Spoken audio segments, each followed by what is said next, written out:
Motorsport Reviews. I'm your host Jordan. Today we have a Renault Captur. The Renault Captur was introduced for the model year 2013. This particular model is a 2008 Renault Captur with a diesel engine.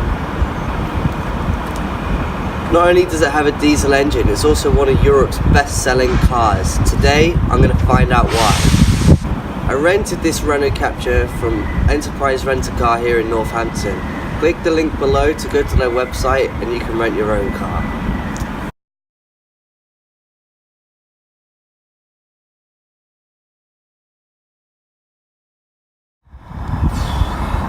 The Renault Captur shares its platform with a variety of other cars. It includes the Dacia Duster, the Nissan Juke. This is because Renault, Dacia and Nissan share a parts arrangement, so they borrow parts from each other's cars and build cars that are very similar to one another. And today I'm going to be reviewing this Renault Captur. I'm going to review its exterior quirks and features, its interior quirks and features before I'm going to take it out on the road and then give it a score out of 100. For more of my thoughts on the Renault Captur, please click the link below where I've written out a blog.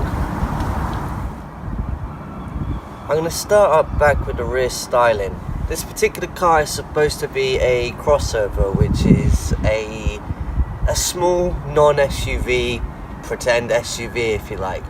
With that in mind, Renault have designed it to have this off-roady type back bumper. It's actually made out of plastic and isn't actually functional, but it gives it a cool off-roady look, even though it's not actually an off-roader. Continued with the off-roader bumper style up here. Again, it's only made up out of plastic.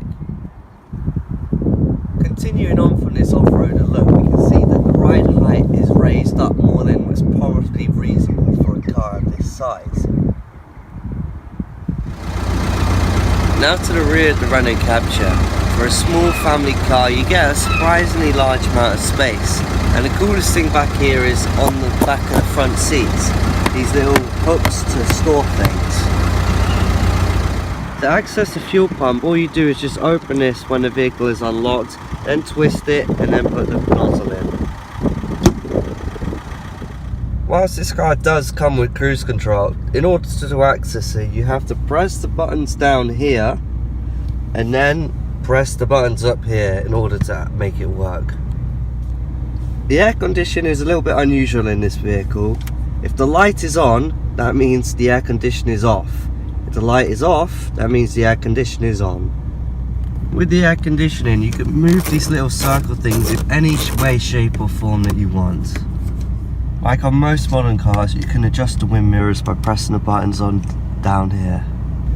There's even a button on the inside to put the mirrors away.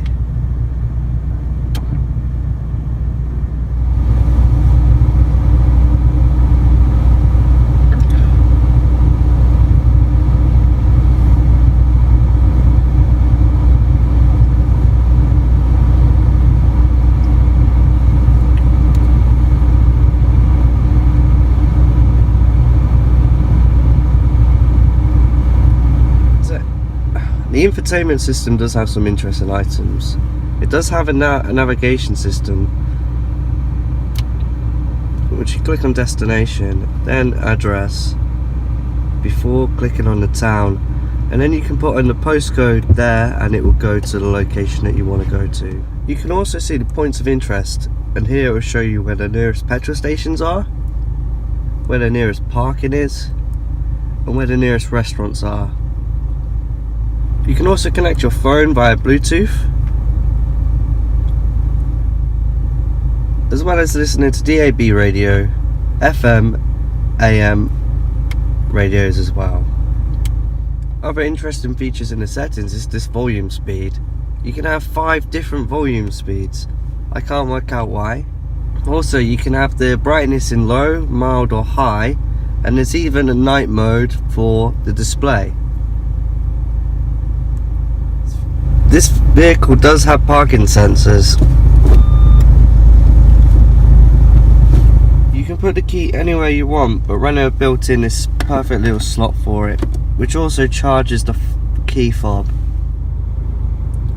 Whilst there's not that much storage space, Renault have included this little cubby hole on top of the dashboard.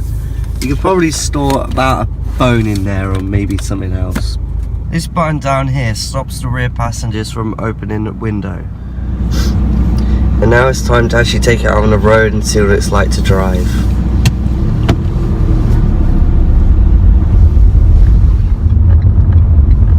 Car doesn't really accelerate that much, but then it's got a small engine, it's not particularly powerful. The handling is okay. I mean, it's fine for modern day use. You wouldn't want to take it around a track, that's for sure. But it's not designed for being around a track anyway. It's mostly designed for being around town, and that is what it does really quite well.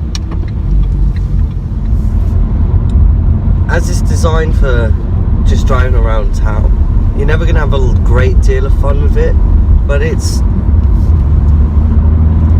quick enough to move when it needs to, but it's not exactly a quick car by any stretch of the imaginations. One thing I actually like about driving this car is it tells you how economical you're being.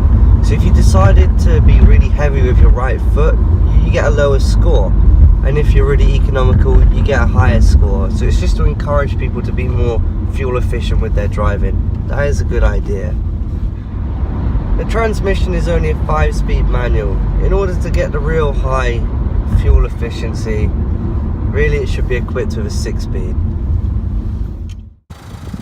So that concludes my review of the 2018 Renault Captur. Now it's time to give it a score out of 100. We start by scoring the weekend categories. So we start off with acceleration. It's easy. The Renault Captur scores a 1. It is slow. It does 60 miles an hour in about 13 seconds, and the top speed is probably about 110. For handling, it scores a 3. It's vague, it steers in the right direction, but I wouldn't want to use it on a motorway. It's okay around town, but anything above 50 miles an hour, it starts to shake a little. For importance, it scores a 3. If there wasn't an obsession with small SUVs or crossovers, this car would not exist. For fun, it also scores a 3. That's partly down to the acceleration and handling. It's okay as a car, it just does a car very well, but I would not want to drive it on a track. I would probably roll it over. For styling, it scores a 4. It's not beautiful by any stretch of the imagination. It's a little bit below average, but it's okay. That gives it a total weekend score of 14. Now for the daily categories. For practicality, the Renault Captur scores a 7. With over 450 litres of boot space and over 1200 if you put the rear seats down, that is a lot of space you can get in a car. It also has a combined MPG of about 60. The Captur's comfort is probably about average, so I scored it a 5. It's perfectly fine for everyday driving. I wouldn't want to do really long distances in it, but that's more down to the ride quality than anything else. For features, it scores a 6. It has sat-nav, it has parking sensors, it has cruise control. You can even have a backup camera if you need. It has all the latest technology that you want in a car. For quality, it scores a 5. It's a cheap car, the plastics are cheap, the materials aren't going to be that nice, but it works, it's reliable enough, that's why it scores a 5. For value, it scores a 6. It's cheap to run, cheap to buy. If parts need to be replaced, they're inexpensive too. When you add up all the daily categories, it scores a 29 out of 50, which makes sense. It's the sort of car you would drive every day. You would not drive it as a weekend car. It's just far more better as an everyday car. And when you add it all up, you come to 43 out of 100.